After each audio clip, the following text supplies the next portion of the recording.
औज़ुबिल्लाहिमिनश्शैतानिर्रजीम बिस्मिल्लाहिर्रहमानिर्रहीम। स्टूडेंट्स, क्या हाल है? उम्मीद है आप खैरियत से होंगे।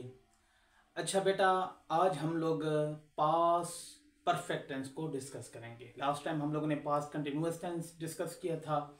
एक बार रिवाइज कर लेते हैं, फिर पास परफेक्ट की तरफ आते हैं। तो पास कंटिन्यूअस टेंस में क्या था कि हमारे साथ रहा था, रही थी, रहे थे, ऐसे अल्फाज आते थे। वाज और वर आता था। ही शी इट सिंगुलर के साथ हम लोग क्या लगाते थे? वास लगाते थे। और जो प्लूरल होते थे वी यू दे के साथ वर लगाते थे। नफी बनाएंगे तो वाज नॉट और वर नॉट, और सवालिया बनाएंगे तो वाज और वर फिक्रे के शुरू में आ जाता था। ठीक हो गया। उम्मीद है आप लोगों को पिछले सारे टेंस क्लियर होंगे, आप लोगों ने मुख्तलिफ जुमले भी बनाए होंगे। आज हम लोग करते हैं कि पास्ट परफेक्ट टेंस के बारे में डिस्कशन करते हैं। पास्ट परफेक्ट टेंस में क्या है? उर्दू में पहचान ये है कि चुका था, चुकी थी, चुके थे, इस किस्म के अल्फाज हमारे साथ आएंगे। हम काम कर चुके थे, ठीक है। और क्या कोई भी जुमले आप बना सकते हैं, ठीक है, जो आपके जहन में आता है।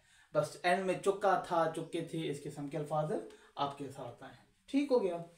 अच्छा, अभी आगे कहता है कि हमारे साथ हम तमाम टेंसेस में हम लोग हेल्पिंग वर्ब को डिस्कस करते थे ना। हेल्पिंग वर्ब क्या मेन चीज हेल्पिंग वर्ब है।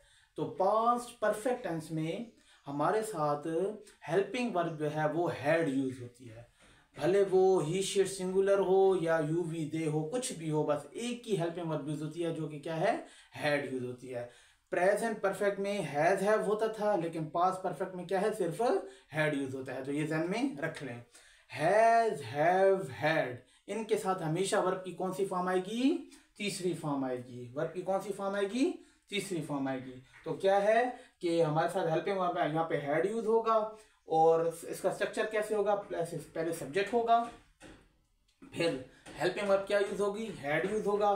फिर वर्ब की कौन सी फॉर्म? तीसरी फॉर्म। और फिर अगर ऑब्जेक्ट है तो ऑब्जेक्ट लगा देंगे, अगर नहीं है तो नहीं लगा देंगे। देखें, हम काम कर चुके थे, तो वी क्या आएगा? Had worked. अभी ऑब्जेक्ट इधर मौजूद नहीं है। किसके ऊपर काम कर चुके थे? There is no object, so why we have not write here. सही है। तो जब ऑब्जेक्ट होता तो हम लगाते, अदरवाइज हम लोगों ने सिर्फ वी हैड वर्क, हम काम कर चुके थे। ठीक हो गया। अच्छा, अभी एक दूसरी कंडीशन है, ये बड़े काम की चीज है, इसको समझने की कोशिश करें। पहले मैं पढ़ लेता हूं, फिर आप लोगों को समझाने की कोशिश करता हूं। अगर ना समझ आए तो आप कमेंट्स में पूछ सकते हैं कि हमें समझ नहीं आई, दोबारा फिर आप लोगों को समझाएंगे। ठीक है। कहता है कि अगर माजी में हम किसी खास वक्त से मुताल्लिक सोच या बात कर रहे हैं और इस वक्त से मजीद पहले माजी में कोई और काम हो चुका है, तो इसको हम लोग पास्ट परफेक्ट से जाहिर करते हैं। एक बार फिर पढ़ते हैं, गौर से सुने। अगर माजी में हम किसी खास वक्त से मुताल्लिक सोच या बात कर रहे हैं, किसी खास वक्त के मुताल्लिक सोच या बात कर रहे हैं माजी में, ठीक है, और इस वक्त से मजीद पहले, उस जो वक्त है ना उससे मजीद पहले माजी में कोई और काम हो चुका है, ठीक है, जो जिसकी डिस्कशन कर रहे हैं ना उससे पहले भी मजीद कोई और काम हो चुका है। जब आगे जुमला बनाएंगे आपको इंशाल्लाह क्लियर हो जाएगा। इसको फिर क्या करेंगे? पास्ट परफेक्ट से जाहिर करते हैं। देखें बेटा, जब मैं कॉलेज पहुंचा, चपरासी घंटी बजा चुका था। ठीक है बेटा, देखें, चपरासी घंटी बजा चुका था, इससे पहले काम हुआ है कि नहीं हुआ? जैसे इसने कहा कि अगर माजी में किसी खास वक्त से मुताल्लिक सोच या बात कर रहे हैं और इस वक्त से मजीद पहले माजी में कोई काम हो चुका है, तो क्या कहता है? जब मैं कॉलेज पहुंचा, चपरासी घंटी बजा चुका था। तो ये कौन सा टेंस हो गया?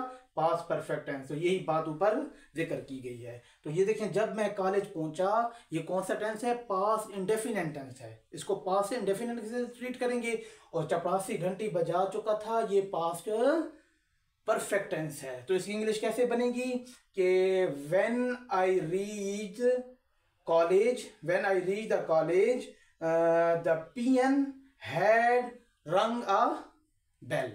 ठीक है, रिंग रंग रंग से उसकी तीसरी फॉर्म लग जाएगी। ठीक है, क्या आएगा कि when I reach the college the PN had रंग द बेल। वर्ब की तीसरी फॉर्म, क्योंकि इसको आप लोगों ने पास्ट इंडेफिनिट की तरफ ट्रीट करना है और इसको आपने कैसे ट्रीट करना है, पास्ट परफेक्ट की तरह। तो पास्ट परफेक्ट में हैड आता है, तो that is why we use here, had use किया है, और इधर हम लोगों ने हैड और कुछ यूज नहीं किया, सिर्फ वर्ब की दूसरी फॉर्म यूज की है, क्योंकि पास्ट इंडेफिनिट टेंस में वर्ब की दूसरी फॉर्म यूज होती है। तो उम्मीद है ये टेंस आपको क्लियर हो चुका होगा। आप ऐसे करें, कुछ जुमले लें, उनको आप खुद से बनाएं, डिस्कशन करें। जितने टेंसेस ज्यादा हो रहे हैं दिमाग में सेव रखना आप लोगों ने थोड़ा मुश्किल हो रहा होगा, तो बार बार इनको रिवाइज किया करें, दोहराया करें, ठीक है। चलते फिरते अपने साथ गपशप लगाई करें, इंशाल्लाह आप लोगों से ये नहीं भूलेंगे। जिंदगी ने वफा की, तो अगला टेंस हम लोग करेंगे इसके बाद। और अगर आप लोगों को इन बातों की समझ आ रही है और कुछ फ़ायदा हो रहा है, तो मेरे चैनल को सब्सक्राइब करना ना भूलिएगा और मुझे अपनी दुआओं में ज़रूर याद रखिएगा। Thank you so much. अस्सलाम वालेकुम।